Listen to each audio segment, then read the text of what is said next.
ఈసారి సంక్రాంతికి ఊరికి రావాలంటే ఆస్తులు అమ్ముకోవాల్సిందే. అంతలా ప్రైవేట్ బస్సుల టికెట్ రేట్లు ఉంటూ ఉన్నాయి. ప్రైవేట్ ట్రావెల్స్ సంస్థలు టికెట్ ధరల్ని విపరీతంగా పెంచుతూ ప్రయాణికుల్ని బెంబేలెత్తిస్తోన్న పరిస్థితి నెలకొంది. పండగ వేళ సొంత ఊళ్లకు వెళ్లాల్సిన అవసరం ప్రతి కుటుంబానికి ఉంటుంది. ఆ అవసరాన్ని ఆయుధంగా చేసుకుని ట్రావెల్స్ యాజమాన్యాలు అడ్డగోలుగా ఛార్జీలు వసూలు చేస్తూ సంక్రాంతి పండుగను లాభాల పండుగగా మార్చేసుకుంటూ ఉన్నాయి.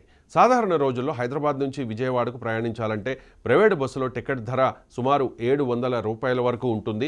ఇది ప్రయాణికులకు అందుబాటులో ఉండే రేటే. కానీ సంక్రాంతి సమీపిస్తోన్న కొద్దీ అదే టికెట్ ధరను 3 రెట్లు 4 రెట్లు పెంచేశారు. ఇప్పుడు అదే ప్రయాణానికి 2700 నుంచి 4000 వరకు వసూలు చేస్తూ ఉన్నారు. ఇది సామాన్య మధ్యతరగతి కుటుంబాలకు భరించలేని భారంగా మారింది. బెంగళూరు నుంచి అయితే భార్య, భర్త, 2 పిల్లలు తెలుగు రాష్ట్రాలకు రావాలంటే మినిమం టికెట్ ఛార్జ్ 5,000కు తక్కువ లేదు. అంటే రాను పోను కలిపి నలుగురికి 40,000 రూపాయలు అవుతాయి.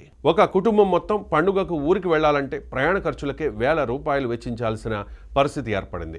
ఈ సమస్యకు ప్రధాన కారణం రైళ్లలో రిజర్వేషన్లు దొరకకపోవడమే. సంక్రాంతి వంటి పెద్ద పండుగల సమయంలో రైళ్లపై ప్రయాణికుల ఒత్తిడి అధికంగా ఉంటుంది. నెలల ముందే టికెట్స్ బుక్ చేసుకోలేని వారు చివరి దశలో ప్రైవేట్ బస్సులనే ఆశ్రయించాల్సి వస్తుంది.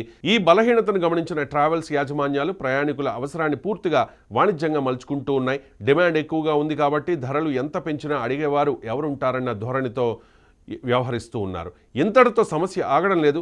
ఒకే బస్సులో సీటు ఉన్న స్థానాన్ని బట్టి వేరువేరు ధరలు వసూలు చేయడం మరింత ఆందోళన కలిగించే విషయం. ముందు సీటు అయితే ఎక్కువ ధర, మధ్యలో ఉంటే కొంచెం తక్కువ, వెనుక సీటు అయితే ఇంకొంచెం తక్కువ అన్నట్లుగా